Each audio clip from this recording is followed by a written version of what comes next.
제가 이 목사가 되고 나서요, 또 교회에 이 사역을 하면서 가장 많이 하게 되는 일 중 하나가 무엇이냐면 이 장례식장 가는 일이었습니다. 그래서 성도님들, 연세 또 많이 드신 우리 성도님들 혹은 또 성도님들의 가족들이 하나님의 품으로 돌아가시게 되면은 충청도 또 뭐 전라도, 경상도 지역에 상관없이 가서 위로하고 예배를 드렸던 기억이 있습니다. 그렇게 교구 부목사로 사역할 때는 임종 예배, 또 위로 예배, 하간 예배를 직접 인도하기도 하고요. 또 바쁘신 담임 목사님께서 못 가시면은 제가 대신 가서 입관 예배나 장례 지도사를 도와서 그 장례 절차를 도와준 적이 있습니다. 그러면서 돌아가신 분들의 이 얼굴도 많이 보게 되고요. 이렇게 염한다고 하죠. 그래서 옷을 입히고 이렇게 장례하는 것을 좀 많이 지켜본 적이 있습니다. 그래서 또 제가 이 담당했던 교구의 권사님 시아버님께서 갑자기 이 위독하시다고 연락이 왔어요. 그래서 담임 목사님께서 일정 때문에 못 가셔서 제가 가서 임종 예배를 드리고 기도를 했는데 또 그때 하나님의 부르심을 받는 이런 일들도 경험을 했습니다. 이런 사연과 상황들이요 다 다르고 각자의 그 사연이 있었습니다. 하나님을 잘 믿고 돌아가시는 분들도 있었고요. 또 하나님을 믿지 않고 돌아가신 분도 있었고, 또 나이가 많으신 어르신들도 있었고 어린 아이들도 있었습니다. 그래서 사고와 병으로 하나님 품으로 가는 사람들도 제가 여러 번 보게 되었습니다. 그런데 이렇게 장례식장을 가다 보면요, 좀 마주하고 싶지 않은 그런 도저히 이해할 수 없는 그런 일들을 겪게 됩니다. 그래서 말하기조차 힘든 사건들을 만나게 되는데, 그 중에서 또 제가 아주 힘들었던 장례식장은 어떤 식장이었냐면, 이 성도 한 분이 아이와 함께 친구 집에 이 놀러를 갔다가 이 엄마가 방심한 사이에 이 아이가 장난을 치다가 창가에서 장난치고 놀다가 그만 창가에서 떨어져서 죽게 되는 일이었습니다. 그리고 그 부모의 아이가 이제 그 아이를 이제 장기 기증을 해서 또 다른 아이들의 생명을 살리는 그런 장례식을 경험을 했었고, 또 친구의 아버지가 새벽에 일을 마치시고 집으로 돌아오실 때 이 교통사고로서 떠난 일, 또 이 개척교회의 이 친구 목사가 전에 한번 말씀을 드렸는데 아내가 급성 암에 걸려서 암에 걸린 지 몇 달 만에 어린 아이와 남편을 두고 세상을 떠난 일, 그리고 또 제가 힘들었던 것은 어떤 일이었냐면 어제까지만 해도 같은 교회에서 같은 부서에 있던 분이 야유회를 제가 같이 갔고 그 전날만 해도 같이 옆에서 밥을 먹었는데 그 다음날 이분이 스스로 생명을 저버리는 일들을 겪으면서 제 안에 그런 일을 마주할 때마다 참 혼란스럽고 이 갈등이 계속 생기게 되었습니다. 나는 여기서 무엇을 하고 있고 나는 무슨 일을 하는 사람인가, 이런 생각이 계속 들었습니다. 그리고 제가 2014년에 이 신대원에서 공부를 하고 있을 때였어요.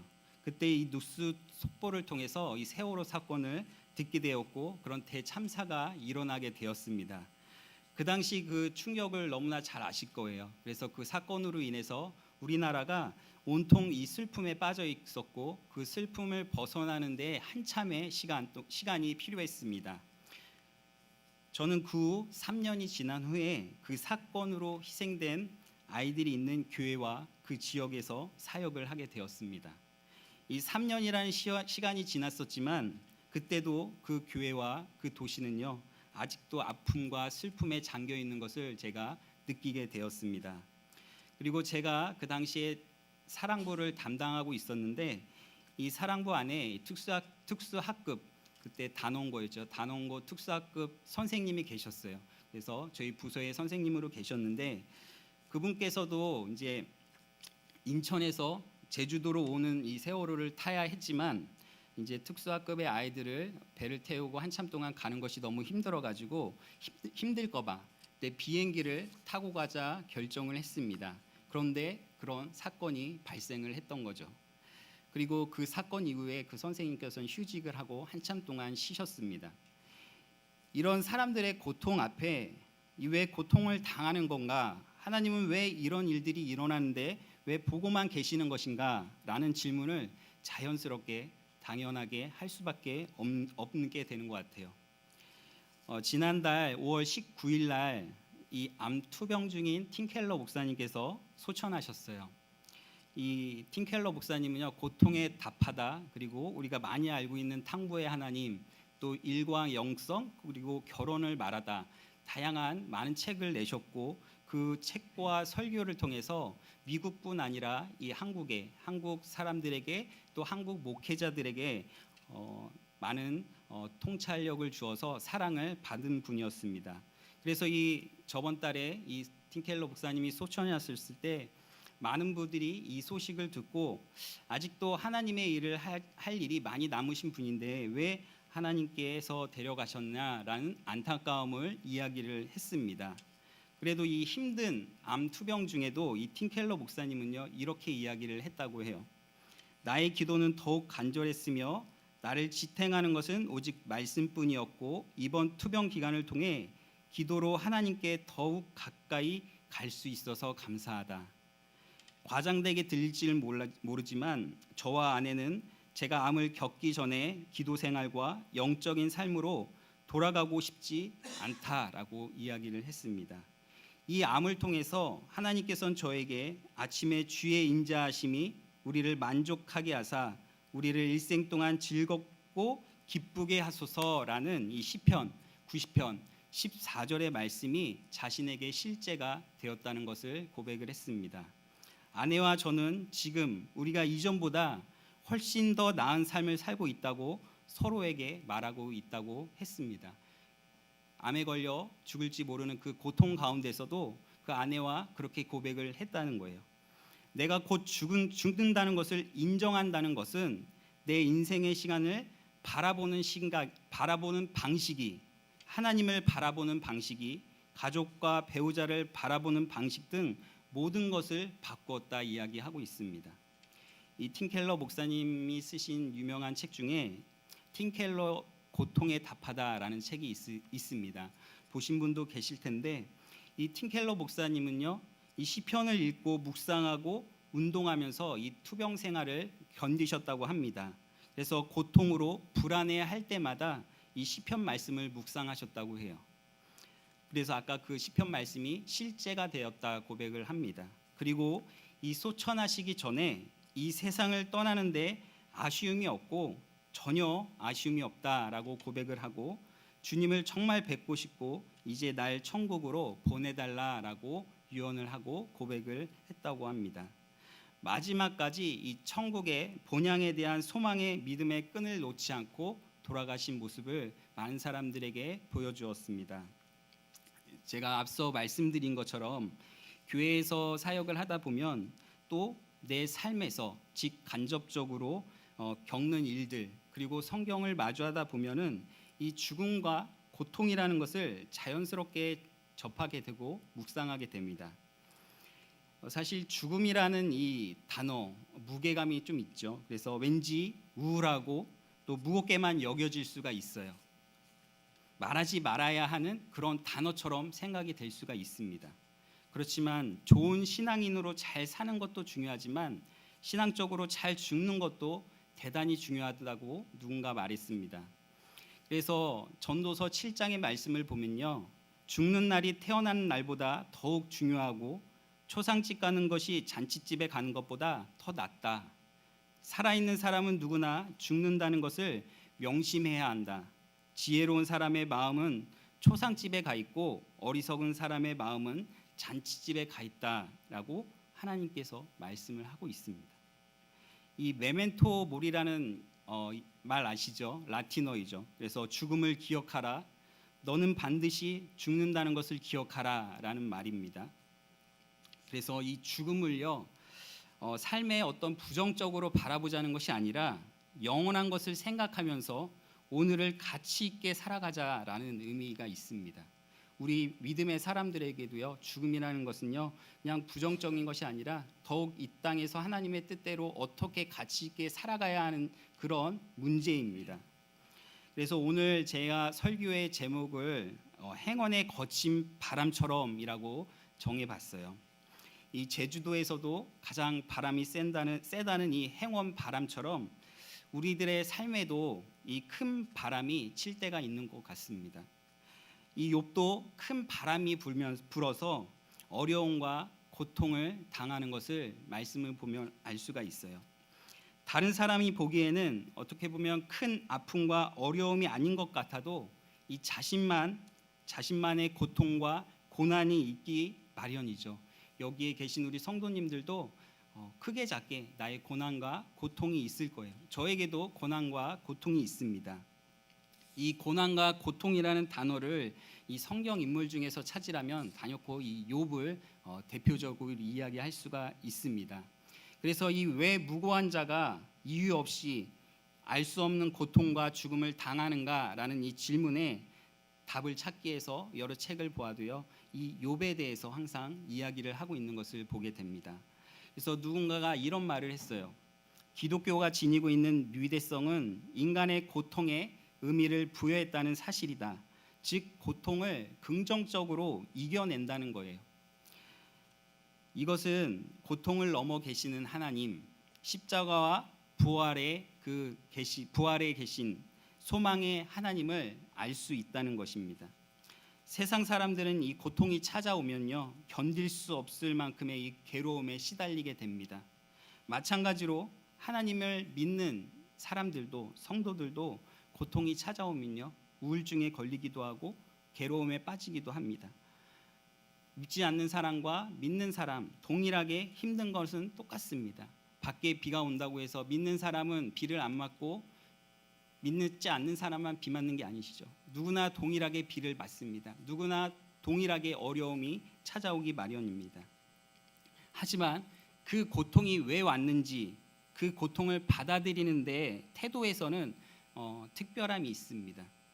이 2달 전에 우리 치유 세미나 들었었죠. 그때 교수님께서 고통에 대한 통제감에 대해 말씀을 하셨어요. 깨어진 세상에서 고통이 있는 것은 당연하다. 죄가 만연한 이 세상에 깨어짐은 당연히 있습니다. 아픔과 고통, 죽음 다 있습니다. 근데 그 깨어짐을 없애달라고 기도하는 것이 아니라 그 고통과 괴로움을 줄일 수 있도록 감정을 잘 다스리는 것이 중요하다 이야기를 했습니다. 이 먼저 고통에 대해서 생각을 해보면요, 2가지로 나눌 수가 있을 것 같아요. 크게 첫 번째는 이 육체적 고통입니다. 그래서 질병을 통해서 사고를 통해서 이 육체의 아픔과 고통이 찾아옵니다. 그랬을 때 우리는 약물의 치료를 받고 의사의 도움을 받아서 고치고 또 심하면 수술을 받기도 합니다. 이 사람이 느끼는 이 신체에서 가장 큰 고통이 일어날 때가, 그러니까 사람이 신체가 가장 큰 고통을 느낄 때가 언제냐면 이 불에 탈 때라고 하고요. 또 절단되었을 때, 그리고 출산, 그리고 이 암에 의한 고통이라고 말합니다. 이처럼 사람 몸에 이런 어려움들이 생기면은 견디기 힘든 고통이 수반되는 것을 우리는 알고 있습니다. 그리고 2번째 고통은요, 이 신체적 고통이 아니라 정신적인 고통이 있습니다. 심리적으로 어려움을 당했을 때 이 다가오는 고통이 있다는 거예요. 다른 사람들과 이 갈등을 겪고 있거나 또 어떤 갑작스러운 삶의 변화, 또 어떤 실패, 사업의 실패, 또 인생에서의 어떤 중요한 것에서 실패할 때 그때 고통과 스트레스를 받게 된다는 거예요. 이 미국의 한 정신의학과 교수가 발표한 스트레스 지수를 제가 살펴보았더니 가장 스트레스 지수 높았던 게 배우자의 사망, 그리고 또 이혼, 또 별거, 또 징역살이, 질병, 결혼, 임신 등이 있었습니다. 그리고 이 코로나19가 지나면서 이 코로나19 때문에 생긴 우울감, 무기력, 이것 때문에 우리 코로나 블루라는 신조어까지 생기기까지 했습니다. 이렇게 육체의 질병이 오면요, 극심한 이 스트레스로 정신적 고통을 당하게 됩니다. 반대로 이 정신적으로 스트레스를 받으면 몸에 이상이 생기고, 반대로 정신적으로 스트레스 받아도 몸에 이상이 생기죠. 정신적으로 스트레스를 받아도 몸으로 이 아픔이 나타나고, 몸이 아파도 정신적으로 스트레스로 두통이나 여러 가지 어려움이 온다는 것을 우리는 알고 있습니다. 이처럼 육체적 고통과 정신적 고통을 당하는 성경 인물이 바로 오늘 함께 본 이 욥기에 나오는 욥입니다. 그의 이름부터 얼마나 힘든지 알 수가 있어요. 욥의 이름은요, 미움을 받는 자라는 뜻이 있거든요. 그는 어떻게 보면 성경에 보면 그는 온전하고 정직하여 하나님을 경외하며 악에서 떠난 자라고 했어요. 그렇게 평가를 받던 사람이었어요. 그래서 어떻게 보면 참 신실한 사람이라고 얘기할 수가 있죠. 그는 또 어떤 사람이었죠? 부자였죠. 모든 사람들이 부러워할 만큼 동방에서 가장 부유한 사람이었다라고 말씀에 기록되어 있어요. 그리고 욥에게는 아들 7과 딸 3명이 있었습니다. 어떻게 보면 아주 화목한 가정이었어요. 그런데 욥의 생일이 되면 이 자식들이 와가지고 아버지 생일이라고 잔치를 베풀어 줍니다. 그렇게 아들과 딸들이 모여서 너무나 행복하게 시간을 보냅니다. 그리고 또 이 욥은요, 자식들의 믿음도 잘 챙겼어요. 자식들을 불러다가 이 예배를 드리게 하고 하나님 앞에 죄를 짓지 않도록 신앙적으로 모범을 보여준 사람이었습니다. 믿음도 좋고 또 가진 것도 많고 자식도 많고 모든 면에서 성공적인 그런 인생을 사는 것처럼 보입니다. 그런데 그렇게 완벽한 삶을 살고 있는 것 같은 욥에게도요, 시험과 고난이 찾아오게 됩니다. 이 믿음 좋았던 이 신실한 욥에게 첫 번째 고난은 그가 가지고 있었던 것을 다 잃어버리게 만드는 시험이었어요. 그의 재산, 소와 낙이 스바 사람들에게 뺏기게 됩니다. 심지어 종들까지 죽임을 당하게 되고요. 두 번째로 하늘에서 불이 내려와서 양과 종들이 다 죽게 되었습니다. 근데 여기서 끝난 것이 아니라 갈대아 사람들이 낙타를 빼앗고 종들을 죽이고 그 많던 재산을 다 잃게 되고 욥이 이제 어떻게 되냐면 거친 들에 큰 바람이 불어와서 이제 집이 무너지게 돼요. 그래서 그 안에 있던 사람들이 죽게 되고 그의 자식들까지 죽게 되는 것을 보게 됩니다. 돈이 없으면 어떻게 보면 그만이고 또 벌 수 있고 여러 가지 어려움을 당하면 그 극복할 수 있지만 이렇게 자식이 죽는 것을 보면은 정말 견딜 수 없는 고통이겠구나라는 것을 생각하게 됩니다. 그것도 한 명이 죽은 것이 아니라 7남 3녀 모두가 다 죽게 되었다는 거예요. 이 정도면 욥은 정상적으로 살아갈 수가 없을 거라고 판단이 돼요. 미친다고 해도 전혀 이상하지 않아요. 그렇죠? 우리가 우리의 삶의 가운데서도 재산을 다 잃고 자식을 잃고 모든 것을 잃은 사람을 보면 그의 마음을 어떻게 헤아릴 수 있고 어떻게 이해할 수가 있겠어요? 근데 이 욥은 이렇게 고백을 합니다. 이르되 내가 모태에서 알몸으로 낳았사온즉 또한 알몸이 그리로 돌아가올지라 주신 이도 여호와시요 거두신 이도 여호와시오니 여호와의 이름이 찬송을 받으실지다. 이렇게 오늘 말씀에 기록이 되어 있습니다. 이 모든 일을 겪고도요, 이런 어려움을 겪고도 하나님을 원망하지 않았습니다. 그리고 또 욥기 2장 10절에서 이렇게 고백을 해요. 우리가 하나님께 복을 받았은즉 화도 받지 아니하겠느냐 하고 이 모든 일에 욥이 입술로 범죄하지 아니한지라. 정말 어려운 상황 속에서도요, 하나님께 신실하게 서 있으려고 노력을 했습니다. 그렇지만 그런 어려움들이 계속 다가오게 되면서 그는 이제 자신의 생일을 저주하게 됩니다. 내가 세상에 태어나지 않았다면 이런 상황을 겪지 않았을 텐데, 우리도 그런 생각하잖아요. 저도 그런 생각을 어렸을 때 많이 했던 것 같아요. 내가 세상에 태어나지 않았다면 부모님한테 반항할 때 그러잖아요. 내가 세상에 태어나지 않았다면 왜 나를 세상에 태어나게 해서 이런 힘듦을 겪게 하느냐라고 이렇게 한탄스럽게 얘기할 때가 있었던 것 같아요. 그리고 또 이 욥은 이렇게 얘기를 합니다. 나의 어머니가 나를 낳지 않았으면 나는 편히 누워 있을 텐데, 그렇지 않으면 잠자며 쉬고 있었을 텐데 왜 내가 태어난 것인가, 이렇게 얘기하면서 자신의 생일을 저주합니다. 나에게는 평안도 없고 안식도 없고 고통만 찾아오고 있구나라고 한탄을 하고 있습니다. 계속되는 고통으로 인해 어떻게 보면 살아갈 힘을 잃어버리게 된 것을 보게 돼요. 처음에는 자녀들이 생일잔치를 열어주고 참 행복한 생일을 보냈습니다. 하지만 이제 그 생일을 저주하고 있는 것을 보게 돼요. 우리는 이처럼 인생을 살다 보면 행복할 때가 있고 불행할 때가 있는 것 같아요. 잘 될 때가 있고 안 될 때가 있습니다. 욥은 이럴 때 생일을 저주하고 있지만 생일, 이 사람이 태어나는 거잖아요. 사람이 태어난다는 것은 놀라운 하나님의 축복이잖아요. 근데 그 하나님의 축복에 자신을 또 저주하고 있는 모습을 보게 됩니다. 한 생명이 태어나는 것, 이것은 기적과 같은 일입니다. 그 생명을 통해서 많은 사람들이 기쁨을 누리게 되고요. 그런데 가장 중요한 것은 무엇이냐면 그 무엇보다 하나님께서 기뻐하시고 사랑하는 것이 이 사람이라는 것입니다. 그런데 그래서 그런 사람을 위해서 죄 없으신 예수님께서 십자가에 고통받으시고 죽으셨다는 거예요. 어떻게 보면 욥의 모습이 예수님의 모습이와 같습니다. 정말 아무런 죄가 없는 자가 이런 고통을 당하게 되는 것, 이것이 바로 예수 그리스도의 모습이고 그 예수 그리스도를 통해서 우리가 구원받았다는 정말 존귀한 사람이라는 것을 알려주고 있습니다. 그래서 우리는 이 예수 그리스도를 믿는 우리들 그리스도인들, 이 땅에 고난과 고통이 있을지라도 우리는 천국에 대한 소망이 있습니다.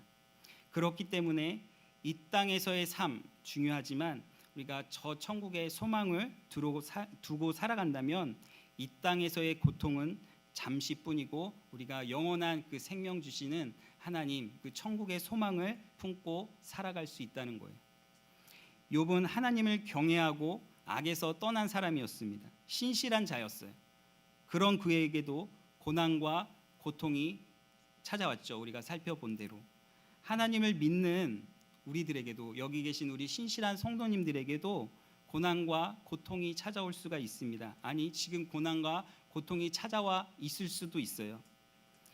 어떻게 보면 욥과 같은 고난을 당한 사람에게 어떤 위로의 말을 해줄 수가 없습니다. 그저 함께 울어줄 뿐입니다.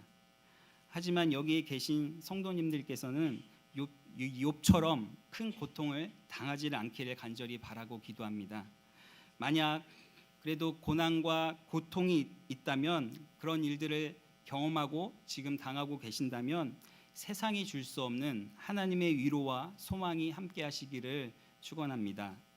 자신의 생일을 저주하며 죽음을 사모하는 욥에게 모든 공경을 돌이키시고 회복을 시켜주셨던 하나님께서 우리 성도님들에게도 동일한 은혜를 베풀어 주시기를 축복합니다. 그리고 이 고통을 넘어 계시는 하나님을 바라보고 이 또한 지나가리라 라는 믿음으로 천국의 소망을 두고 살아가는 저와 우리 성도님들이 되시기를 축복합니다. 우리 시간 함께 기도하며